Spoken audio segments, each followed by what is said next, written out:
our meetings so that members can go back to the good ones and the ones that they need to learn something from along the way. And our policy is that if you're in this meeting, you're agreeing to be recorded. Welcome to Online Presenters Toastmasters.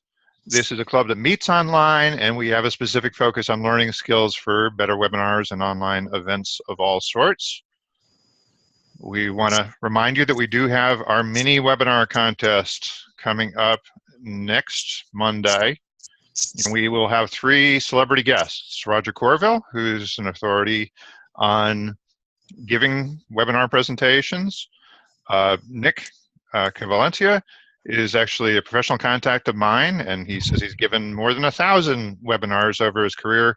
And Cheryl Rausch is a very prominent public speaker, professional public speaker, and coach to public speakers. So they're all going to give a little bit of feedback at the end of our program to the people who compete. So it's a good opportunity to show yourselves off at your best. We want to thank RingCentral for allowing us to use the RingCentral meetings as our online meetings platform. They do want me to give you a little bit of a commercial to let you know that the cloud is winning in business communications and RingCentral is winning in the cloud. We ask that you be mindful of the audio that is coming from you and your computer. To mute yourself when it's not your turn to speak. You can mute and unmute with that button in the lower left-hand corner, and also using some sort of headset or even earbuds will work, just so there's not audio feedback. You can also turn your video on and off, but we do want to see you. One thing to know about this environment is you can switch back and forth between a focus on the active speaker and this gallery view where you see everybody. And an important thing to know when you are speaking, be very important during the contest next week, is that it's a good idea to pin the video, which is a way that you make sure that even when you're in gallery mode, that particular video will be on screen. Even when you're sharing your screen, the timer's video will be off in the corner.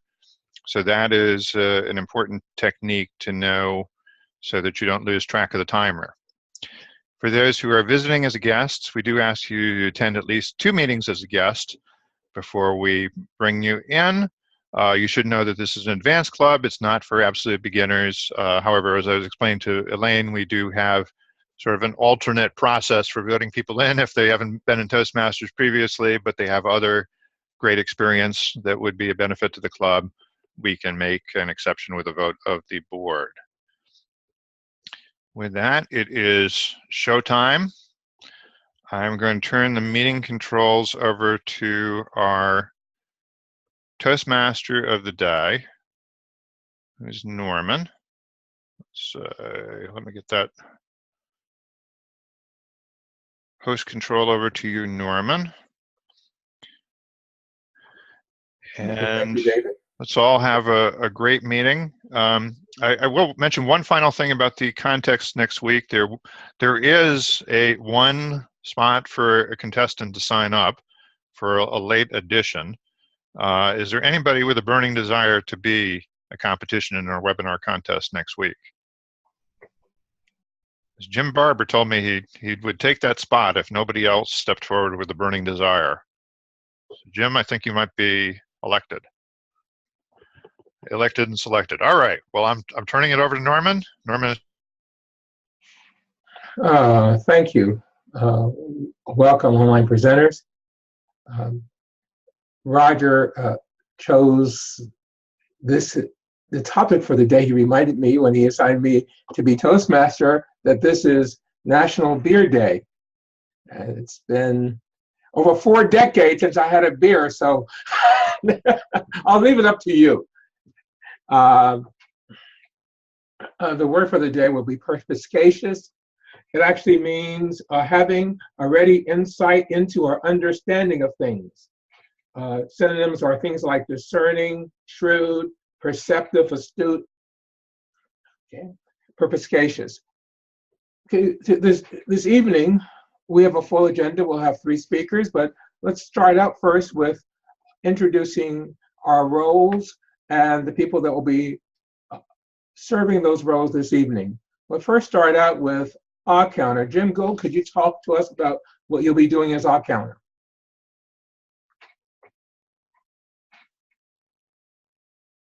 Mute here. There we go. Mr. Toastmaster, my job as a counter is I'll be listening for the ahs, the ers, the you knows, the crutch words and things like that. And I'll be keeping count mostly of just the speakers, but I'll be picking on some others there too. So watch your ums and ers and ahs and Mr. Toastmaster. Thank you, Jim. And for our timer, we'll have Lois Margolin. Lois? Thank you, Mr. Toastmaster. My role as the timer is to display the various colors. When you hit your minimum, you'll see green. When you hit midway, you should see yellow. And when you're pretty much done, red, and 30 seconds after that, we will clap you off. Thank you, Split Cam and Roger. Mr. Toastmaster. Thank you, Lois. Thank you, Lois. Okay, and for our grammarian, we'll have Andy Byrne.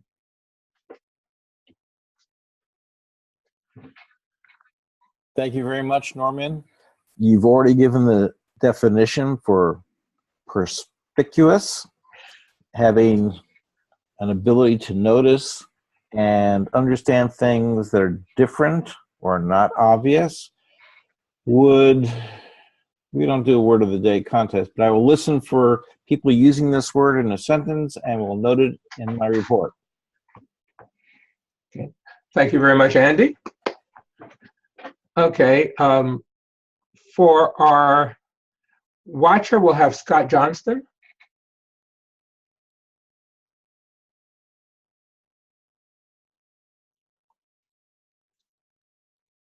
I see, I don't think Scott is with us.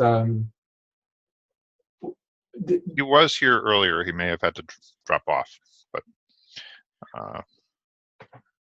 okay. I suspect he'll be back. So why don't we not reassign that? Fine. For our vote counter, we'll have Monica Tucker. Monica? As vote counter, at the end of each section, speaker, tabletops, and evaluators, you will vote for the best one of those. Send it to me via chat, and you send it just to me, not to everyone. So select my name, and then just send me your vote. Okay. And then for our, thank you, Monica. And then for our chat monitor, we'll have David. And David, Deborah seems not to have been able to join. Will you also serve as general evaluator? Sure. Okay. Sure. As the job of chat monitor is to keep track of all this back channel communication that winds up going on in an online meeting, partly to assist the Toastmaster of the day. If somebody is shouting that things are going horribly wrong technically, or we're not able to hear the speaker, and the Toastmaster of the day is not seeing that because he's busy with other things, the chat monitor would be the person who relays that message. And also, just sometimes people will share helpful hints or links, and so I'll call those to everyone's attention at the end of the meeting. Mr. Toastmaster of the day. Thank you very, very much. This evening, our first speaker is going to be Roger Fung. He's going to be speaking on strategic relationships. It's level 3, increasing knowledge, making connections through networking. The purpose of this project is for the member to develop and practice a personal strategy for building connections through networking, and or to share some aspect of his or her experience networking. Okay. Roger has asked for audio feedback from us, so it's asked if we would actually unmute ourselves so he could get audio feedback during his speech. Normally we are muted to receive feedback, but he asked for us to unmute ourselves so we have the benefit of our audio feedback. Okay.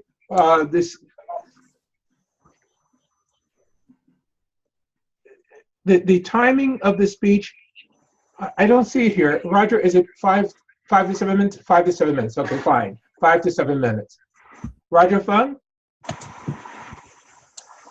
Thank you. one caveat, if you're going to be typing, please mute yourself. Tapping noise will be a little bit of feedback. If you're not, that'll be great. And I think Adrienne should be muted. Let's get started. I hate networking events. Did I say I hate networking events? You know why? I don't know what to say. I don't know what to do. I don't know how to act. And I have taken courses. I have read books. If I stick my hands behind those curtains and just randomly pull out 3 or 4 books, I guarantee you at least one of them has to do with networking. When I'm at a networking event, I always feel like I'm a business card pimp. You know what I'm talking about? Instead of pushing for drugs, I'm pushing for cards. Hey, I'm Roger Funk. Hey, I'm Roger Funk. Hey, I'm Roger Funk. After many years of practice, I still have anxiety in social situations. Mr. Toastmaster, fellow Toastmasters, and all of our guests, would you like to know how I accidentally solved my social anxiety? Would you like to learn how to do that before the end of this meeting? Yes. Yes. Yes. Now, one of the reasons why social interaction is so scary to some people is because there are no rules. We're thinking to ourselves, I don't know what to do. These people look like they know what they're doing. I'm going to look like a fool. Why am I here? Our anxiety scale just shoots off the chart. However, have you ever noticed that even people have social anxiety can act and do a job in the public if there are some rules? Take, for example, a person working at a theater selling tickets. All they have to do is ask which movie you're going to watch, how many tickets you want to buy. They take your money, they give you the ticket, and they say, have a nice day, enjoy your movie. When there are enough rules, that we have enough boundary, the anxiety level reduces and becomes manageable. In the same way, if we reduce the randomness of any social situation into a set of simple rules that we can follow, we too can learn how to manage our social anxiety. Now, where did I learn that? In Toastmasters. Now, whether it is offline, brick and mortar club meeting, or online meeting, there are structures to every meeting. There are time, structure, agenda items, transitions, role holders. Every part has its place. Think about this. You may not call our weekly meeting a networking event, but they are.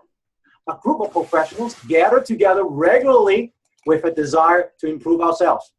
We do that by practicing skills, performing roles, helping and encouraging others to do the same. Toastmasters is a networking group of a different kind, but networking nevertheless.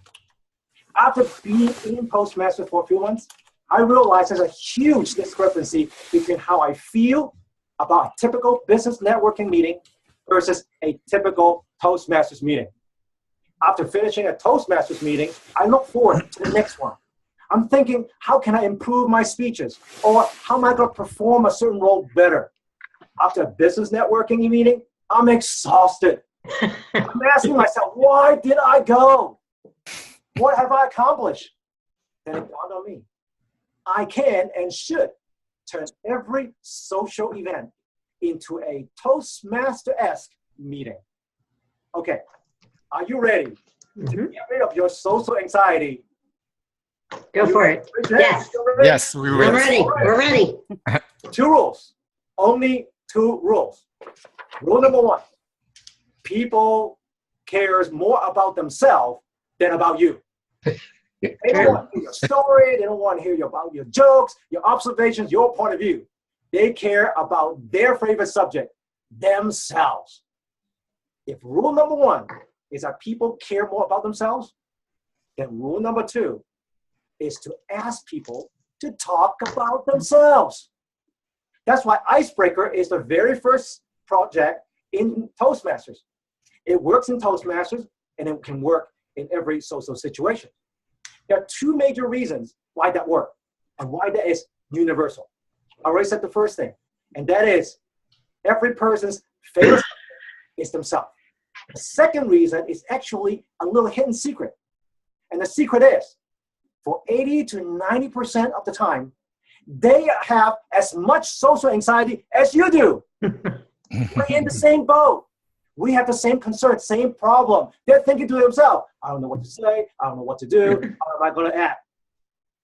Therefore, if you can give them an easy out, if you can solve their problem by giving them rules, a set of rules, and that is to talk about themselves. Now, they think you are a genius. Don't go into a social situation thinking to yourself, how am I going to solve my problem? How am I going to solve my anxiety? Go into every social situation with one goal. How am I going to solve their problem? How am I going to solve their anxiety? When we do that, as a byproduct, we will become less anxious. As a byproduct, they will think we're the most interesting person in the world because we asked them to talk about the favorite subject of theirs, themselves.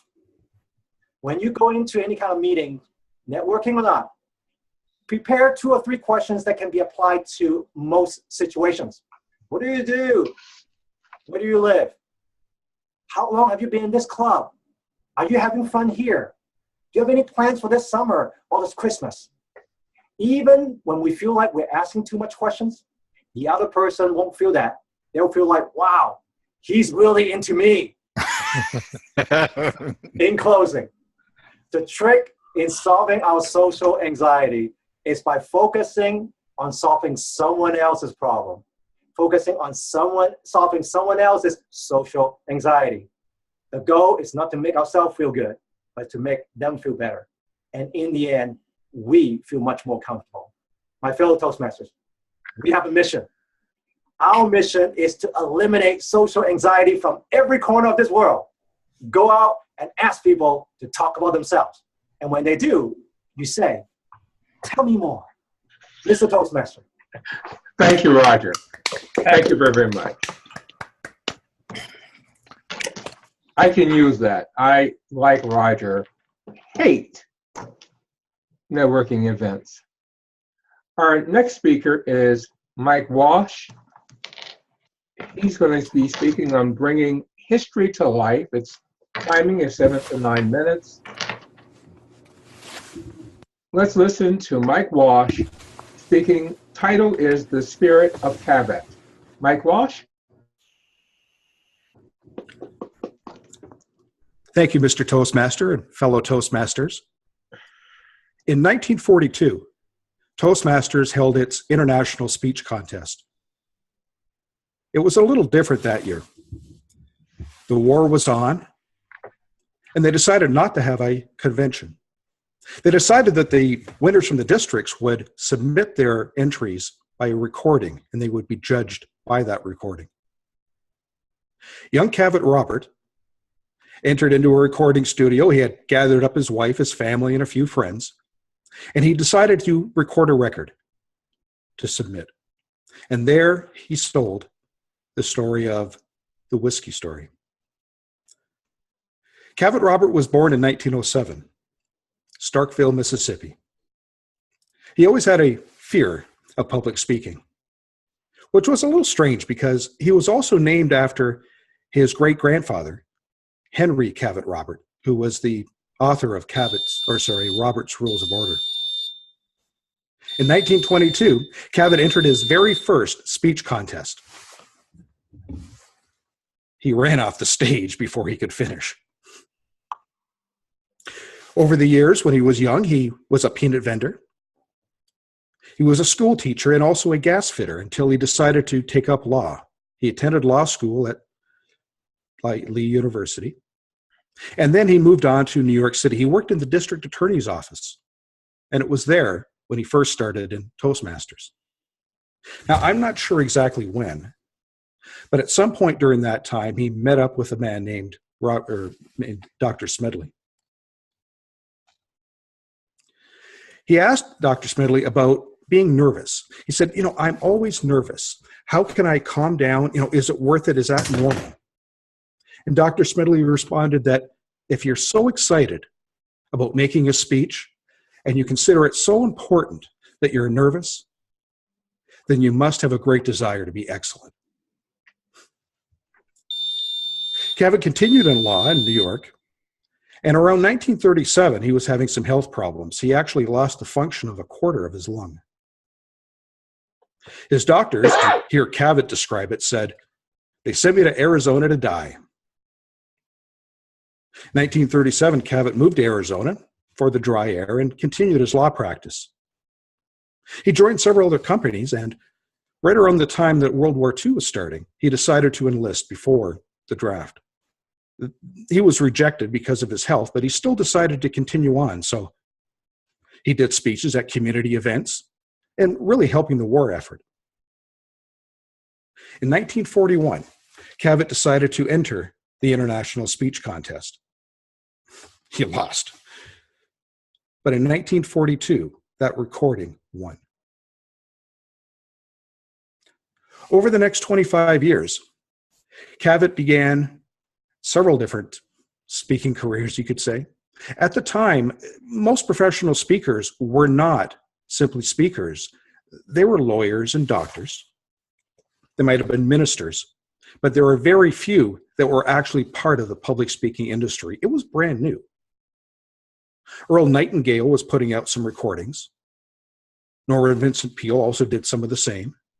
You had Dale Carnegie books, and Zig Ziglar was also getting his start, but there wasn't a lot out there. He decided to go ahead and create some of his own materials. He was getting into sales. He got involved into real estate. At first, he was asked to maybe go across town and do a speech. And then he was crisscrossing the state of Arizona. It wasn't long before he was spending up to 250 days a year on the road. And there wasn't enough of him to go around. He produced film strips, record albums. I actually have one here from 1967. Different types of videos, and later on cassettes. He was truly part of that first group of professional speakers that most of us have built on from there, even Toastmasters itself. The turning point came at around 1966. He decided, today's the day I'm going to be a professional speaker. And he also stopped making some money. It took him a year later, at the age of 60, before he was able to make his first dollar speaking professionally, not as a lawyer, but as a professional speaker. A survey was done about that time, and they said 90% of all the professional speakers were doctors. 7% were either lawyers or pastors or ministers. But only 3% were actually professional speakers. And he thought, you know what? Why don't we create an organization so that we can elevate and promote this business? There's so much there we could do. And so he gathered a lot of speakers around him, and he said, let's start this organization. We're going to share everything that we know. Somebody new comes in, we'll show them the business, and we'll elevate it for everybody around. And they said no. They were concerned because if I was a speaker, I'm not going to give out every one of my secrets to somebody new. They might take my business. And Cavett used to say, no. It's not that you're going to get a small slice of the pie. Let's make a bigger pie. Let's grow this industry. They still said no. Well, he continued. At around 1971, Cavett he was actually awarded the Speakers Hall of Fame. And in 1973, he finally was able to organize the National Speakers Association. There's a lot to be said about that organization, and there's a lot of history. Some of you may actually know some of that, and I believe we even have some members that have been a member of one of the chapters as well. Well, you can read up on NSA, but I wanted to tell you a little bit about Cavett, though,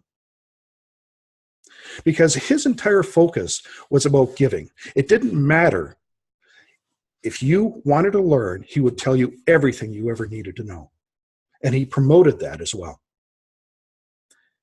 Cavett passed away in 1997. I never got a chance to meet him.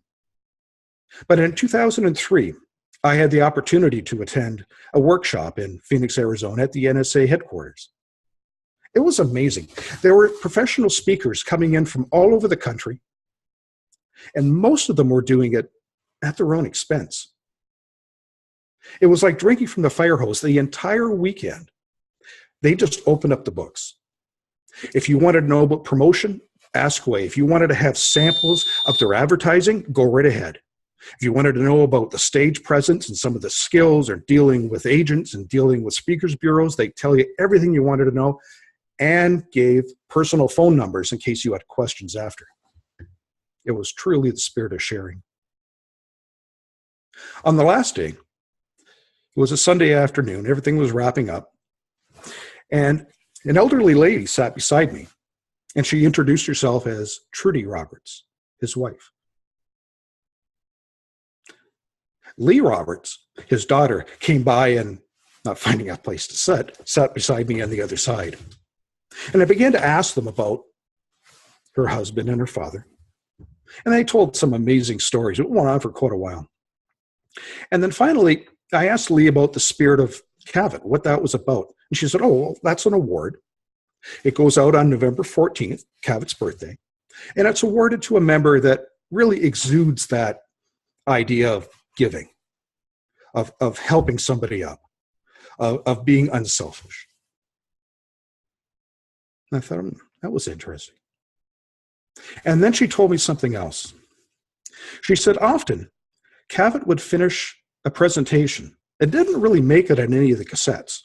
There are hundreds of cassettes out there. There's all kinds of programs and real estate sales, but only in a few.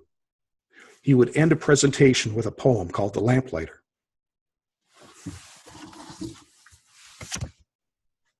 Every night when twilight comes, a man I live to know comes the light of lanterns high when he walks down the road. Many people, my papa is a banker man, and his daddy was one before. But I want to be a lamplighter as I walk through heaven's door. As he lights the way for those who walk the pilgrim's journey road. Because there are those who would turn back, carrying a load. But dark to light, and the night is light, and hope can build anew. I want to be the lamplighter who lights the way for you. And so I sit beside the windowsill and wait to catch a glimpse of the lamplighter as he waits and walks to heaven's gate. When I grow up, I know just what I want to be. A lamplighter who lights the lamp for you and me. Mr. Toastmaster.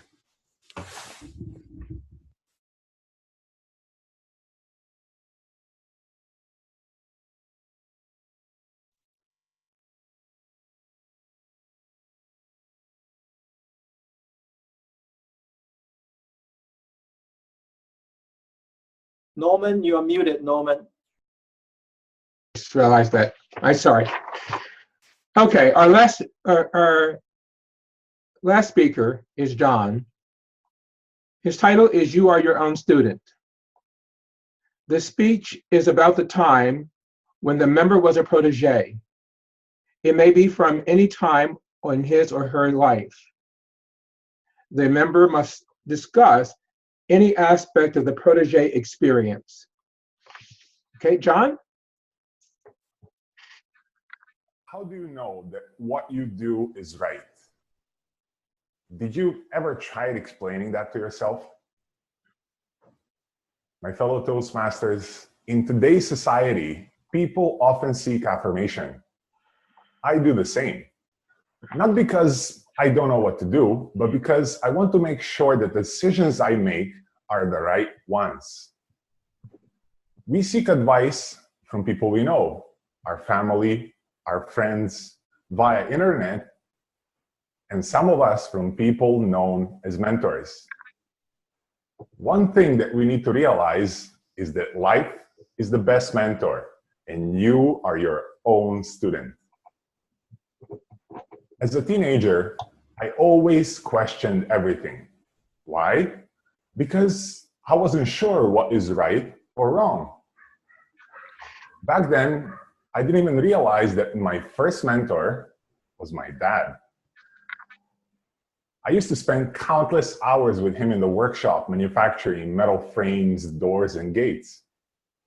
During those times, he used to tell me a lot of stories that were related to all aspects of his life. Some of them were fun, some not so much. Nevertheless, I kept on listening and absorbing all the information. Even then, I somehow knew that that info might be useful someday. Life is the best mentor, and you are your own student. I've spent most of my 20s in the Philippines, and my first employer was the person that I never expected, my fellow countryman from Serbia. Circumstances brought us together, and we quickly picked up, and an amazing experience in learning began. In just a couple of years, I picked up so much knowledge from everything we worked on, from retail industry to construction. He always used to share snippets of information. He used to guide me and help me understand the perspective he had and find solutions to common problems. Even though he was my boss, I never felt like it. He took on a role as a second father and a mentor to me without me asking him to do so. He also used to remind me of something that my dad used to do, to make my own decisions. Life is the best mentor, and you are your own student. As I entered the third decade of my life, I realized that we're not limited to only one mentor at a time. Every person in my life that contributed to the development of my persona could potentially be a mentor.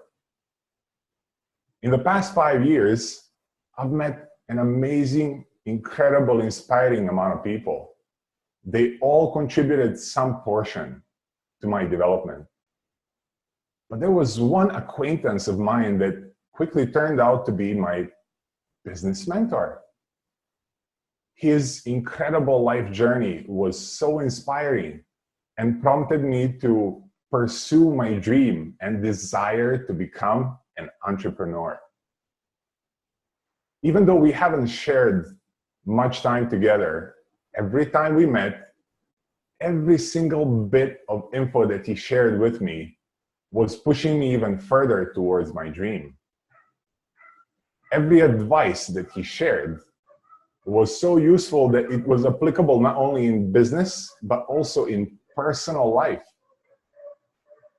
The more I met with my mentors, the more I understood the way we understand and perceive things and the way we develop ourselves through assistance of other people makes a huge difference. Through my mentors, I developed patience and flexibility. With great patience comes great flexibility. Life is the best mentor, and you are your own student. My fellow mentors, we have been given an opportunity to share knowledge with others.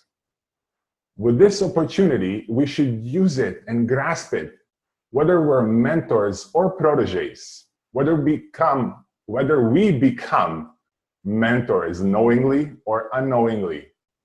Use every single moment of that time to learn something more about life. Being a mentor and a protege is a long-term commitment, and it requires patience and understanding. Through patience and understanding, we can always remind ourselves that life is the best mentor, and you are your own student. Mr. Toastmaster. Thank you very much, John. I appreciate that. This evening, our topic master is going to be Sam, and he will lead us in extemporaneous speeches. The time will be 1 to 2 minutes. Sam? Mr. Toastmaster, thank you. I'd like to ask our guests if they're willing to participate up front, so I can either call or not call on you. So if you want to participate, Rod, Skye, Lane, you'd like to participate or just watch? Okay. All right. So today, what table topics is a way for us to sharpen or improve the speaking skills by speaking on a subject that we have no idea. And today I'm going to push you a little bit farther. We're going to be speaking, the subjects would be the subjects the three speakers spoke about. So they will also test how much you were paying attention during the speaking. And Rod, since you volunteer, may I pick on you first, if you like to unmute yourself, please. Certainly. Rod, thank you. Rod, we're going to go in order. So on the first speaker, Roger, he spoke about networking. And he said there were 2 rules about getting your anxiety in control. Can you speak about what do you like or you hate about networking and how do you solve that problem? Thank you, Mr. Toastmaster, fellow Toastmasters. Roger's speech really struck a chord with me because I hate networking with a passion. It's one of the things that I fear most in life. And having been a small business owner, and for many years I was a marketing coach consultant. And so networking was a big thing around the small business community. And I used to freak out having to go to networking events. So what did I do? I decided, because just like Roger, I'd be there trying to network and get business and meet people and so on. And it did my head in. So I figured that the best way to approach networking was clearly not to be one of the people in the group handing out cards and doing the business card shuffle. I decided to become a networking event organizer. And so I organised some of the biggest networking events for small business in Australia at the time. And thinking that that would put the spotlight on me, I wouldn't have to be out there in the group networking. They'd all want to come to me to network. Well, I just had a nervous breakdown running the events because I realised I aren't that great at running events either. It certainly worked as a strategy for small business. It definitely helped get business and not have to actively be involved in the networking. But then it meant I had to run a major event, which I quickly gave that up, and I took up painting instead. Back to you, Mr. Toastmaster. Thank you. Elaine, would you like to participate next? What do you move to? Hi, if you can mute yourself. Mike spoke about habit and the beginnings of the MSA. On the spirit of sharing, whether it was something you share, and since you have experience in the medium, or receive, what has been your best experience and what was it? You're asking me to reflect on Mike's speech, or you're asking me about sharing in the online medium? Well, either way, on when you receive, either when you were sharing knowledge or you received knowledge that brought you to the next level, or you helped somebody go to the next level, what was your best experience? What I'm understanding is that when I go into any arena, including being online, if I'm coming from a spirit of curiosity and giving, and also trusting my intuition while I'm in that space of being in relationship, then I can make a contribution. But it really starts with curiosity, which, just like Roger was talking about in networking. When you're coming from the place of service and wondering, how can I help someone else? How can I help solve their problem? What might be some of the problems they're having? If I'm curious to listen and ask a powerful question, like we're prompted to do in coaching, which is one of the things I do, then we're at our best place of helpfulness. But we have to listen well. We have to remember to pause. And sometimes when we're in this relationship, we have to be aware of how we're pacing ourselves. And so in my own experience in doing some online broadcasting, especially in Google Hangouts, where there was a role and an opportunity to actually engage with audiences, I learned to be a multitasker, which has served me well as online communications has evolved.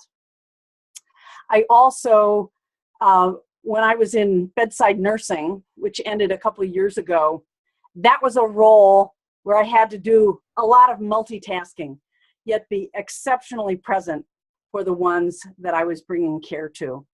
So I guess all in all, what I'm saying in here is, no matter what relationship you're in, and especially with online, if you can keep present that spirit of curiosity and generosity, those are very good cups of tea to be drinking and sharing. Thank you. Sam, we're running short on time, so we'll have to cut it off at that. Thank you very much. For the next part of our speech, of our meeting, will be the evaluations.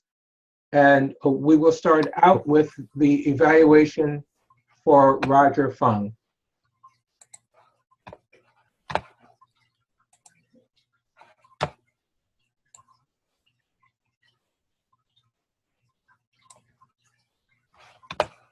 Who's Roger's evaluator? Is that? That's me, Murali. Okay, go ahead, Murali. Yeah, you didn't call me. I was waiting for that. Okay, I wasn't sure. I knew there was some switching. I wasn't sure he was doing it. Thank you, Roger, for the wonderful speech. You chose a very common subject for most of the people. Almost everyone will have anxiety in their life at one time or more, many times. You nailed the topic selection. The couple of things I want you to be aware of your strengths. You have the talent of putting your point across. And your choice of theme or the subject or the topic is very common to most people. And you have a very crystal clear voice. So these are the three very plus points for you. Couple of suggestions. The first one is a very minor one. You tend to sway to the left and then to the right sometimes. When you replay the video, you'll be able to see it. This is a very minor one. You can correct it, but this is going to be good if you are speaking at a physical club, brick and mortar club. The second one is a real challenge I'm throwing it to you. Of all the speeches, whenever you had a chance for the last few meetings, I noticed that your voice is, even though it is clear, but it is more commanding and a bit leaning towards authoritative voice. I want to challenge you to choose an emotional theme subject and then use the voice subdued with empathy. This is the challenge for you in some of your future selections of the speeches. Having said that, you have made this speech very useful to everyone. You engaged the audience. You solicited the response from the audience. You throw questions to the audience where they are bound to give a response. You set up the audience at the beginning of the speech to unmute themselves.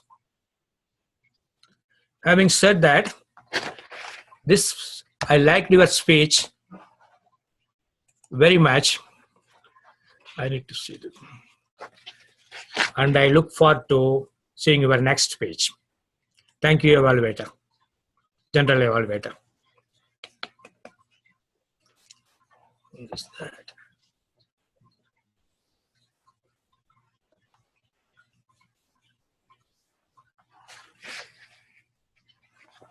Norman.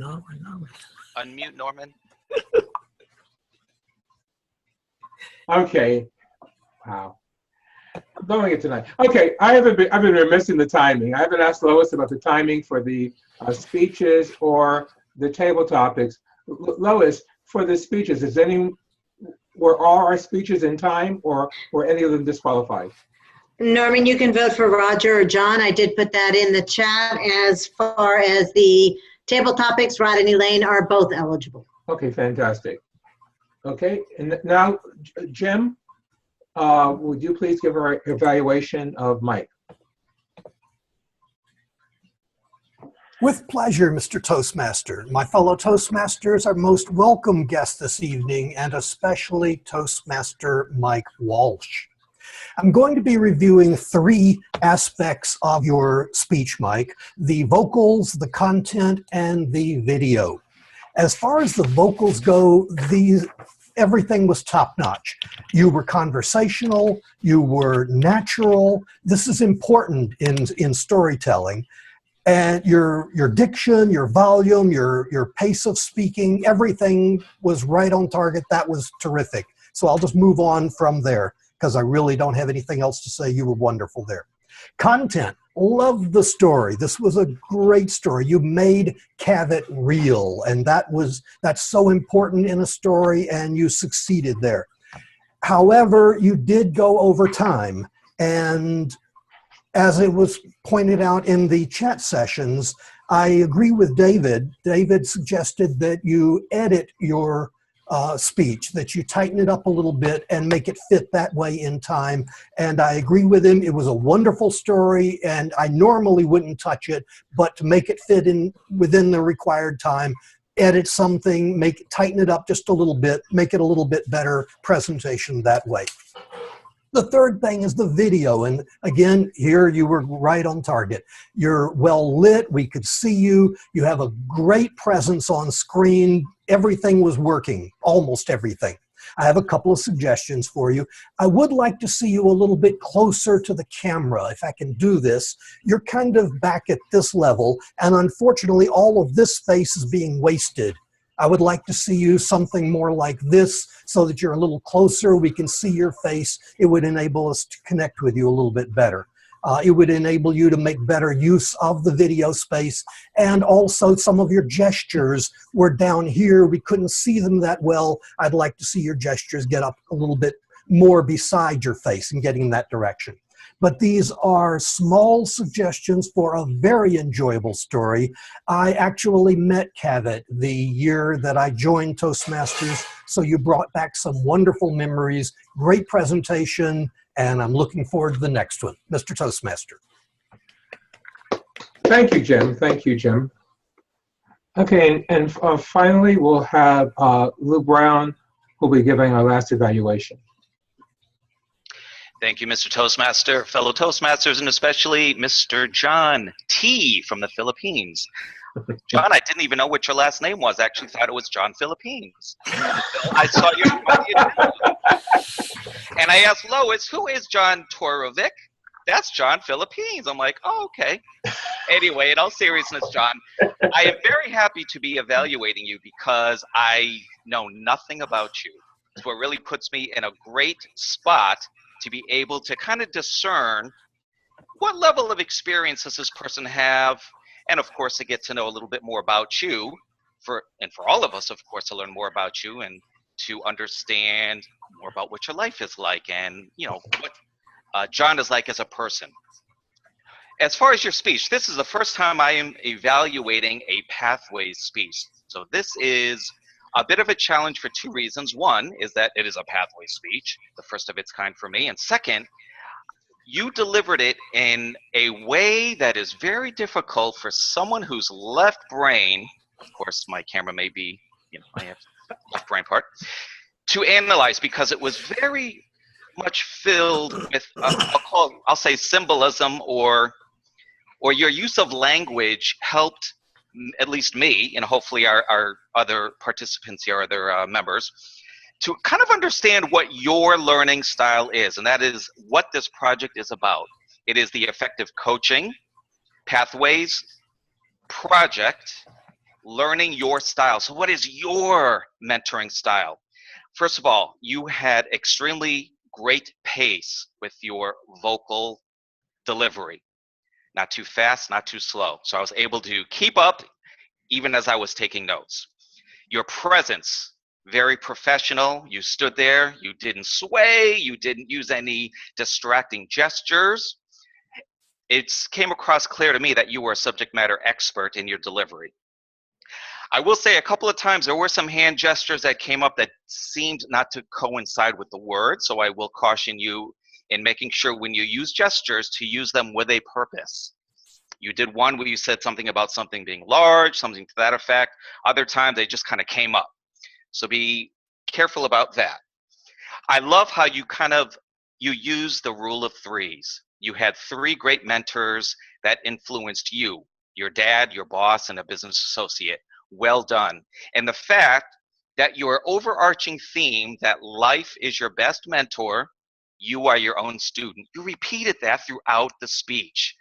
That just made it ever so clear to me that, of course, these 3 people contributed to your learning style. Now, I would have liked to have learned a little bit more about exactly what that style is.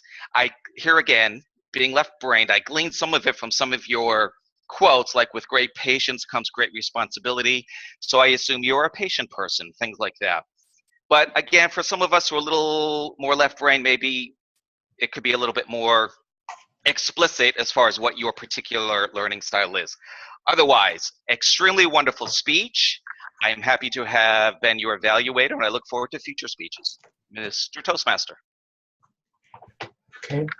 Thank you very, very much. And now I'm going to ask David to do the general evaluation and also call upon the people that have roles. David? Okay. I find my own unmute button. Well, let me briefly go past the chat monitor duty. I think everything that was said in the chat has been repeated here in some way for the most part, so I'm not going to spend time on that. Let's see, we need a report from our grammarian, which was Andy? Dr. Byrne? I'm just unmuting. Nobody used the word of the day, which is perspicacious, and I did note some interesting words and phrases used. First off, in Roger's speech that talks about social anxiety, the word that he could have used was glossophobia, which is a phobia or fear of speaking and generating social anxiety. The other thing is networking might be considered jargon for those unfamiliar with the concept of networking.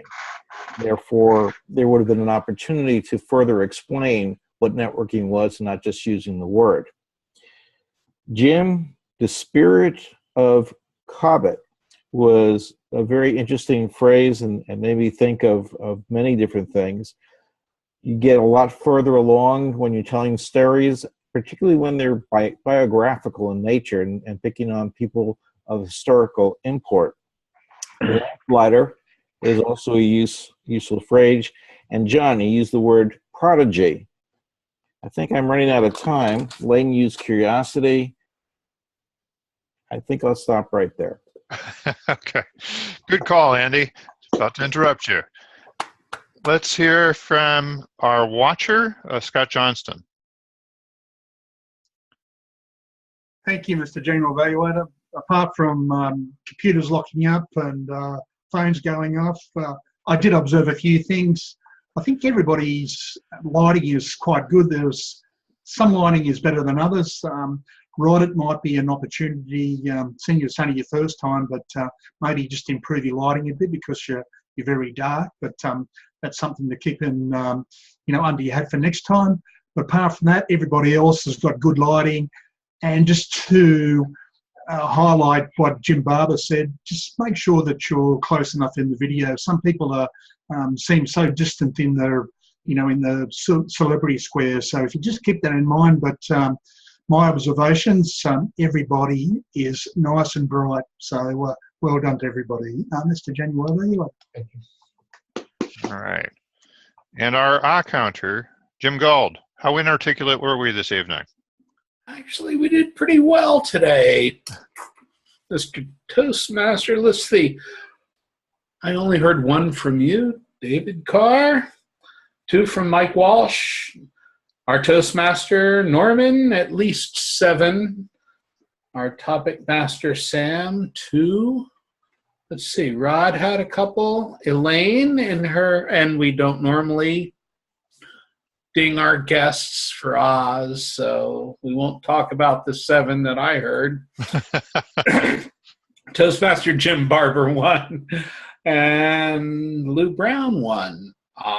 Scott Johnson came in with a few, about 6. Back to you. All right. Well, let's see. I want to thank Norman for helping to keep us on time. We're about ready to wrap up, and it's just about 9 o'clock. So sometimes we enjoy the meeting. We want it to go on, and so we let things go on a little bit too long, even when we have a longer speech project or somebody went a little bit over their time. So I appreciated that Norman tightened things up where necessary here to have us ready to wrap up about on time. So Norman, would you like to say anything to close out the meeting? No, David, I'm fine. All right. I think I'd mentioned to folks that we were going to do a planning meeting after our regular meeting. We're only planning on maybe 30 minutes. I did not send out an agenda. It's just the purpose of it. It really is just to plan out the rest of the meetings for the year, anything special that we might want to do. And we're also getting it into about the time where we'll have a new group of officers taking over soon. Actually, we need to have our winners of the day announced. Monica. Monica? Yes, the best speaker was Roger. The best table topics was Elaine, and best evaluator was Jim Barber. Thanks, guys. All right, excellent. And also, I told Lois to make sure I did not wrap up without remembering to vote in.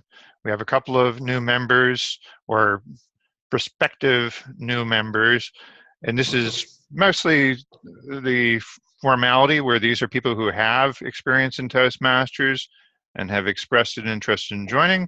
One of them is Rachel, and what was the other name? It was Michael, was it Freelander? That is correct. Okay, he's not here this evening, but if you remember, Michael last week participated in table topics. He's an experienced Toastmaster. I think he has a brick and mortar club that also meets on Mondays, so he's going to miss some meetings, but he wants to be a member, and I think we should, well, let's ask for a vote. Who's in favor of allowing these 2 folks to join our club, inviting them in? Everybody? Hands way up? Okay. It's on the record. It's official. Welcome, Rachel. Rachel. And Elaine, if you should decide that you would like to become a member of this wonderful club, what we would ask you to do is you come back and you have to give a table topics length speech about what you would bring to the table. And then after you've done that, the board votes. So we won't have time to do it next week because we're doing this special meeting, this contest. But I'd love for you to come and see the mini webinar contest. I think that's going to be a lot of fun. So if you'd like to come back as a guest, and then the week after or some subsequent week, we would have you back in to make it all official. Lois. Excuse, Rod, you're already a Toastmaster, correct? Rod Moore, are you already a Toastmaster? Can't hear you. Yes, I am. Yeah, I'm a member of several clubs. I'm president of one and vice president of education of another. Okay, Right, perfect. so- That's so- why we so don't if, need to if do you would that. like to join, there's a page on our website that says join. It has the application and has a link to pay.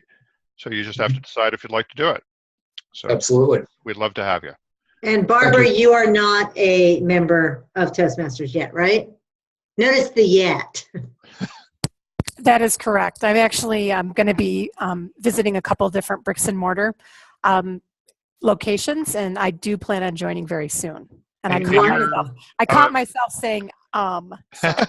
And you were introduced by Kelprahinsky, correct? That's correct. Because you're going to be teaching online. Right. So I Yes. think you're certainly going to be in the online presentation business, and if we can help you be better at it, I think we're in favor of that. Thank you very much. I will indeed be in touch with all of our guests. And Rachel, congratulations again. And actually, we usually wrap up by trying to ask people who visited to give us a little feedback on what they saw here, what they liked, what they think we can do better. So Elaine, would you like to give us a little feedback? I enjoyed the evening immensely. It was interesting to sense into the pacing of the evening. It went well. I had a good experience as a guest of kind of knowing what was coming when. Gee, I keep catching myself saying so that was a good learning I've been a member experience. for years, and I'm usually the worst offender. To actually hear that I said 7 times during table topics. That's one of the things about these meetings, and on our stick and brick Toastmasters meeting, I think they overdo the dinging, but people do need to have the crutch words. People obsess over it a little bit too much sometimes. I did very much enjoy that Scott gave the commentary on people's lighting and the tech issues. That doesn't happen in the brick and mortar meetings, of which I've only been to one. Okay. Well, let's ask Rod and Barb to also quickly give us a little bit of feedback. Yeah, thank you, David. Look, I've really enjoyed the meeting, and thank you all very much for having me along as a guest. I found it a little bit different from what I'm used to in the normal club environment, as you guys call it, brick and mortar. So just getting into the rhythm of it and so on, I think, I found it a little bit challenging today, but have thoroughly enjoyed it. And I can see that it offers a very different skill set and opportunity to develop those skills than what you get through the normal brick and mortar. So I'm very keen to become involved. So thank you. All right. And Barb, let's ask you too. What did you get out of this meeting? Well, first of all, I want to thank you all for letting me attend the meeting. I found it very informative. It's the very first Toastmasters meeting I've actually ever attended, so I don't have anything else to compare it to. And I really, really enjoyed it, so thank you very much for letting me attend, and I hope I'll be able to attend in the future. So thank you. All right. With that, we'll declare the meeting adjourned, and David, we'll open up the board meeting for anybody who wants to stick around. And I'm sorry, Roger, what? a quick note for everybody, because our contest is next week. I am the chief judge. Because we have a number of contestants, so we have a very tight meeting. Look out for 1 or 2 emails this week as I will send out, so that we can all prepare beforehand, so we don't have to take the time into the meeting, so we can get going right from the beginning. So I am the chief judge. Look out for 1 to 2 emails this week, both for the contestants and our participant getting ready for the contest. Thank you, David. All right. Yeah. David? If you're not competing, you're probably going to be drafted as a judge, so watch out for that. I'm sorry. David, do you have Elaine and Rod's email address? I know I have Barb, and I know I have Rachel. Do you have Elaine and Rod? Elaine, we definitely registered. Rod, I think you went through the RSVP form too, so we have your information. Wonderful. I'll get it from you then. Thank you. All right, we can follow up. All right.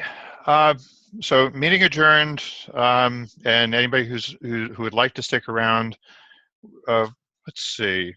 I think we lost Adrian. Adrian had been asking us to do an extended meeting to allow people time to do more speeches or to do extended speeches. So I thought we might talk about that tonight, but she's not here to make her case. Not too many other people seem to be frustrated with not having enough opportunities to get on the agenda. So we don't necessarily have to discuss that. Is there anything else that over the next few months people would like to see us do more of or do differently? I'll just open the floor for any comments or input. A quick reflection on the number of speakers.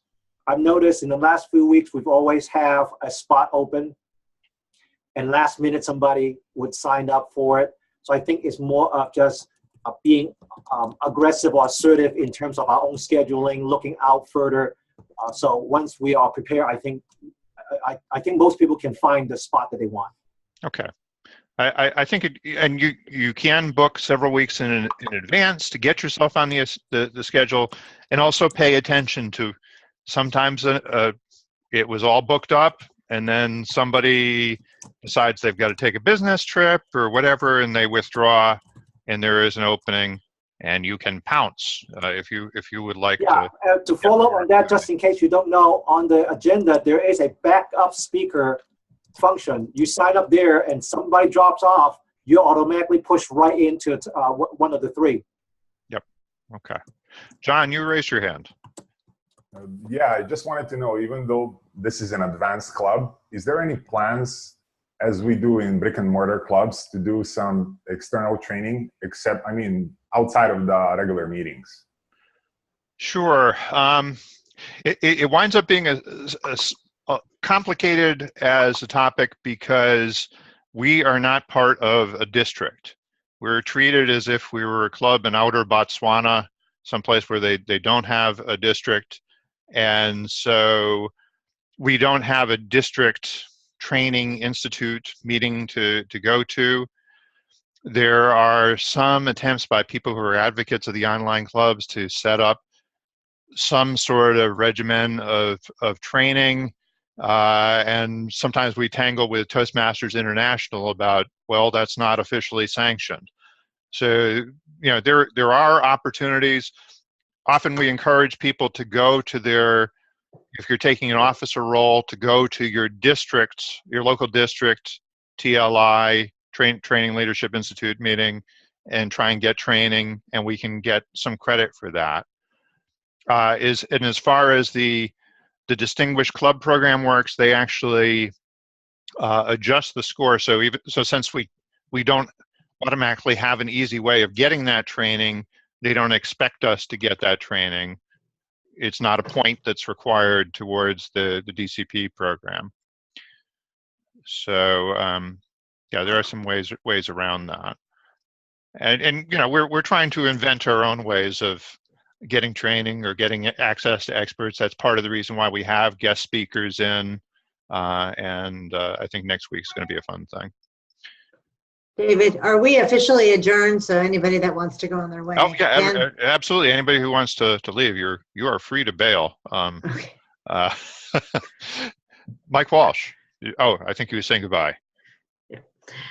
Also, John, I think some of the ways that you want to make sure is if you do get training at your local TLIs, take a picture of it. So hopefully they will give you credit at this level. Some districts don't necessarily do that. I had problem getting credit for training that I went to, even though I signed in. Yeah, it's a little bit of an issue because they're not set up. It's not the default thing that they do. And actually, for anybody who doesn't know, John has volunteered or been talked into volunteering for VP of Education for next year. So he's one of our potential, probably soon to be confirmed officers. Hey, John. Anybody else have something that they'd like to bring up tonight? If not, we can adjourn and give you back 15 minutes if we're not quite at the bottom of the hour. Why don't you go over the slate also, David? Scott Johnston. Scott Johnston. I'll just let you know that in a couple of weeks I'll be sending an email out. I'm the Pathways Guide for district clubs, and I'll be visiting, talking about pathways. So the email will basically be just to get an idea how much you know about pathways, so I can tailor the presentation to your level of experience with pathways. Do we have a date we put aside for you, Scott? Yes, you do. You've got a couple. So the first one I think is on 30th of April, or be the first for me. That's the meeting for the 30th of April, and also I think it's the 7th of May, because Pathways rolls out into the undistributed clubs on the 15th of May. So the second one, there'll be 2 sessions, 2 20-minute sessions, so we don't take too much time away from the normal meetings. Okay. Okay. All right. Lois asked me to read the slate of officers. So if you've ignored the several emails, it looks like Jim Dent, President, John Todorovic as VPE, Lois, unless she can recruit a successor, as VP of Membership, Dagmara as VP of PR. I'm going to do treasurer because I handle the online payments. And Monica as secretary and Scott Johnson as sergeant at arms. So nothing's official until we vote. So if other people step forward, that could change. But we'll be voting the first meeting in May is the standard time to do that.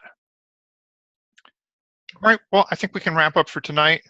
Thanks to everybody, and Rachel, welcome. Go to the join page, fill out the application, and we'll make you official. All right.